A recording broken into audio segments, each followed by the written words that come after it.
Yeah, I'm Ranjit, I'm an addict. Ranjit. Um, I came into the rooms probably about just over a year ago, probably been about 14, 15 months. I got a sponsor, went through the work, and life was going okay. There was a change I could see happening with myself. People were telling me that I'd changed, changing my ways. So it was going pretty good. I got 9 months sobriety at that time. During the last, say, 3 months of them 9 months, the only thing I can put it down to is probably the illusion of power was coming back into myself, where I thought, I've got this sobriety now, I might be able to control this. Even though I'd done the work thoroughly, the book I used to read proper regularly, and it tells you black and white in there that, like, when it says about that guy who didn't drink for 30 odd years, the day he did touch, he was dead within 4. That this problem's a lifelong problem, and it ain't going nowhere. It ain't going nowhere. So I got that 9 months sobriety. I relapsed, kept relapsing. Come back into the rooms. Luckily, the rooms were still here. People reached out to me, which I'm grateful for, because if they didn't, I don't know what would have happened if these rooms weren't here and then people weren't around. So I'm truly grateful for that. I came back into the rooms. I got a different sponsor. Went through the steps again. Went through the work again. So I'm just going to talk a little bit about the difference between the 2 times that I went through the work, because I think that's important. My war stories are irrelevant, so I'm not going to go there. I'll just talk about the difference from the first time I did the steps and the work to the second time I went through the work. And there's a couple of subjects which stuck out for me in both times when I've done it. The 2 subjects which I want to focus on are the nature of self and how it manifests, and steps 1 and 3, fully conceding that there's absolutely nothing that you can do about relapse, and relying on God to do it. So the first time around, while I was doing the steps, I was basically doing everything which was suggested to me. And I was watching other people in the rooms, what they were doing, especially people with long sobriety. I was looking at them and thinking, well, what are they doing? How many meetings are they going to? How many people are they sponsoring? I was looking at all these things. So I was doing what I could, without the stuff really sinking in. I mean, because I was just come out of a rehab, I was all over the show. So whatever my sponsor was telling me to do, suggesting to do, I was doing, without really thinking about it and it sinking in. The difference this time around is with my sponsor, we've looked at the steps and stuff in much more depth. For example, like it mentions in the book that bit about when it says leaving aside the drink question. After a proper step 1, alcohol, drugs, relapse, you can see that it isn't. I can see that it isn't my problem. There's nothing that I can do about that thing. So I'm not worried about it. I'm not planning anything around it. I don't have to look at people with long sobriety and think, well, he's doing that, I'll do this. I don't need to plan nothing, because I realise now that there's just nothing that you can do. So I've got no control over it, so I don't worry about it no more. Maybe when I did step 1 the first time around, I didn't fully concede, but probably without knowing it. I mean, I said the words and everything, I'm powerless and all that, but probably without realising or going in depth with the stuff. I just, like I said, I thought that if I do what my sponsor tells me to do, prayer, meditation, steps, read the book, work with others, attend meetings, then I thought I'd be safe from relapse, which wasn't the case. So I was doing all this stuff without realising that all this stuff I was doing was just a method to prevent relapse. It was just a method, it was. So this realisation the second time around that I could do nothing about it, it was a relief, and it brought like a calmness to me. Well, there wasn't no panic or nothing. I'd done what I'd done. I was lucky because my family were very supportive through it and everything, so I had a lot of luck on my side as well. So I was pretty calm. I didn't panic or nothing. Um, I just did the work again, looked at it in more depth, got more realisation about it, and I'm pretty much at ease with myself today and most other people. The game changers for me and my experience were that fully realising relapse is out of my control, and I mean fully realising it's out of your control. The problem is beyond me, so therefore the solution is beyond me.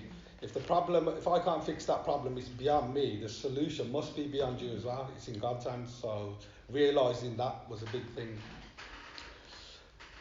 It says on page 53, when we became alcoholics caused by a self-imposed crisis we could not postpone or evade, we had to fearlessly face the proposition that God is everything or else he is nothing. God either is or he isn't. What was our choice to be? So we looked at this in depth as well. And now, if God is everything, the word everything to me means the good, the bad, the ugly, the tears, the pain, even relapse. So even my relapses that have happened, and if I relapse in the future, it's all God's plan for me. That's how I see it. I've got nothing to do with it. Whatever happens, happens. I've got no worry about it. Because I truly believe that God is everything, and now I see that everything in my life that happens, it's God's plan, and it's the way it's supposed to be, and it's the way it will be. I've accepted that. So I no longer worry about it or nothing. It's not my business no more. Resentments, fears, these all came about because of self. Me and my sponsor have talked about exposing this self idea.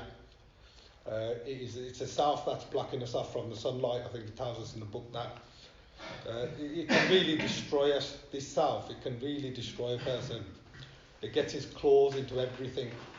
It tries to make us think we need something to secure ourselves and make us feel complete. But if you look at it, even if that's what you're feeling, and the self is getting its claws into you and it's saying that you need this to fix you or to feel complete or whatever, even if you go out and you get what the self is telling you to get to make yourself feel better, there's always the next thing, and then the next thing, and then the next thing. And then if you end up getting all them things, you're probably going to worry about losing them anyway. So that self thing is just something that's there, that you can't even pinpoint it, you don't know what it is, it's just sort of created itself and it's just there. So the next best thing you can do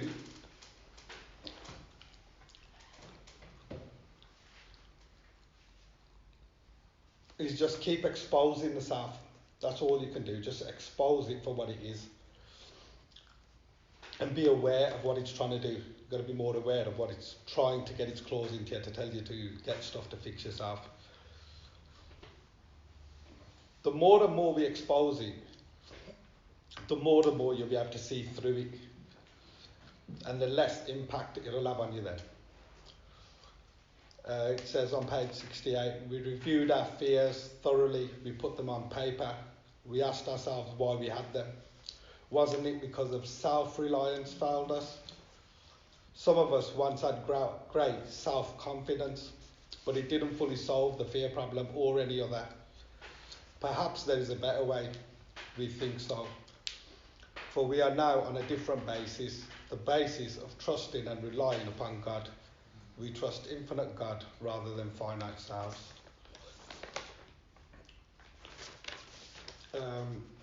The more we trust and rely upon God, the less we are interested in ourselves and the more we are interested in helping others.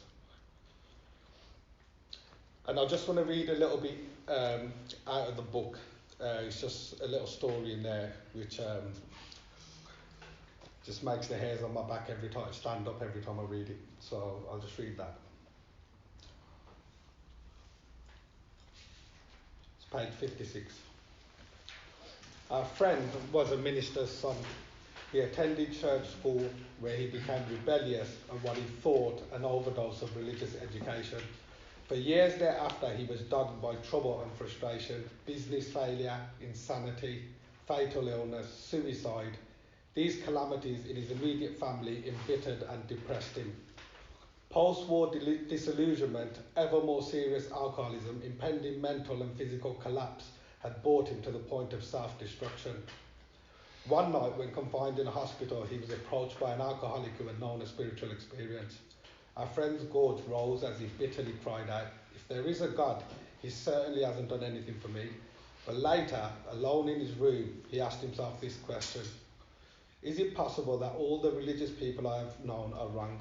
While pondering the answer, he felt as though he lived in hell. Then, like a thunderbolt, a great thought came. It crowded out all else. Who are you to say there is no God? This man recounts that he tumbled out of bed to his knees. In a few seconds, he was overwhelmed by a conviction of the presence of God. It poured over and through him with the certainty and majesty of a great tide at flood. The barriers he had built through the years were swept away. He stood in the presence of infinite power and love. He had stepped from bridge to shore. For the first time, he lived in conscious companionship with his Creator. I'll leave it there. That was a beautiful share, that was Ranjit.